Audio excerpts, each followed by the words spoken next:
നമസ്കാരം, കൊട്ടാരക്കര മീഡിയയിലേക്ക് സ്വാഗതം. ഒളിച്ചോടിയ പെൺകുട്ടിയെ പോലീസ് കണ്ടെത്തി വീട്ടിലെത്തിച്ചു. പിന്നാലെ അവളുടെ കുടുംബം തന്നെ അവളെ കൊലപ്പെടുത്തി. ഗുജറാത്തിലെ ബനസ്കന്ത ജില്ലയിലാണ് ക്രൂരമായ സംഭവം. 18-കാരിയായ ചന്ദ്രിക ചൗധരി എന്ന പെൺകുട്ടിയെ അച്ഛനും അമ്മാവനും ചേർന്ന് കൊലപ്പെടുത്തിയത് ദുരഭിമാന കൊലയെന്ന് പോലീസ് വ്യക്തമാക്കി. എന്നെ രക്ഷിക്കൂ എന്ന സന്ദേശം ഇൻസ്റ്റഗ്രാമിലൂടെ ആൺസുഹൃത്തിനെ അറിയിച്ചതിന് പിന്നാലെയാണ് യുവതി കൊല്ലപ്പെട്ടത്. സംഭവത്തിന് പിന്നാലെ പെൺകുട്ടിയുടെ അച്ഛൻ ഒളിവിലാണെന്നാണ് പോലീസ് വ്യക്തമാക്കുന്നത്. പെൺകുട്ടിയുടെ മരണം ആത്മഹത്യയെന്ന് വരുത്തി തീർക്കാൻ കുടുംബം ശ്രമിച്ചിരുന്നു. എന്നാൽ പിന്നീട് ഇതൊരു കൊലപാതകമാണെന്ന് പോലീസ് കണ്ടെത്തി. ചന്ദ്രികയും ഹരീഷ് ചൗധരിയും തമ്മിൽ പ്രണയത്തിലായിരുന്നു.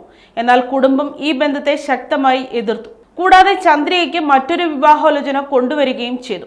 വിവാഹാലോചന നടക്കുന്ന കാര്യം ചന്ദ്രിക ഹരീഷിനെ അറിയിച്ചിരുന്നു. പിന്നീട് സ്വന്തം ജീവൻ അപകടത്തിലാണെന്ന് മനസ്സിലാക്കിയ ചന്ദ്രിക തന്നെ കൂട്ടിക്കൊണ്ടുപോകാൻ ആവശ്യപ്പെട്ട് ഹരീഷിന് സന്ദേശം അയച്ചു. എന്നാൽ ഈ സന്ദേശം അയച്ച മണിക്കൂറുകൾക്കകം ചന്ദ്രിക കൊല്ലപ്പെട്ടു. തുടക്കത്തിൽ ഇതിനെ ആത്മഹത്യയായി കരുതിയെങ്കിലും ഹരീഷിന്റെ പരാതിയെ തുടർന്ന് പോലീസ് അന്വേഷണം ആരംഭിച്ചു. ചന്ദ്രികയുടെ മരണം ആത്മഹത്യയല്ലെന്നും കൊലപാതകമാണെന്നും ഹരീഷ് പോലീസിനെ അറിയിച്ചു. ഇതേ തുടർന്ന് നടത്തിയ അന്വേഷണത്തിലാണ് ചന്ദ്രികയുടെ അച്ഛന്റെയും അമ്മാവന്റെയും പങ്ക് വെളിയിൽ വരുന്നത്.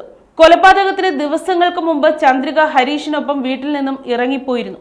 എന്നാൽ കുടുംബം പരാതി നൽകിയതോടെ പോലീസ് ചന്ദ്രികയെ കണ്ടെത്തി വീട്ടിലേക്ക് തിരിച്ചയച്ചു. ചന്ദ്രികയ്ക്ക് വേണ്ടി ഹരീഷ് കോടതിയിൽ ഒരു ഹേബിയസ് കോർപ്പസ് ഹർജി ഫയൽ ചെയ്തു. എന്നാൽ ഇതിൽ വാദം കേൾക്കുന്ന തീയതിക്ക് മുമ്പേ തന്നെ ചന്ദ്രിക കൊല്ലപ്പെട്ടു. മരണം ഉറപ്പിക്കാൻ പോലും കുടുംബം ചന്ദ്രികയെ ആശുപത്രിയിൽ കൊണ്ടുപോയില്ലെന്നും തിടുക്കത്തിൽ ദഹിപ്പിക്കുകയായിരുന്നുവെന്നും പോലീസ് കണ്ടെത്തി.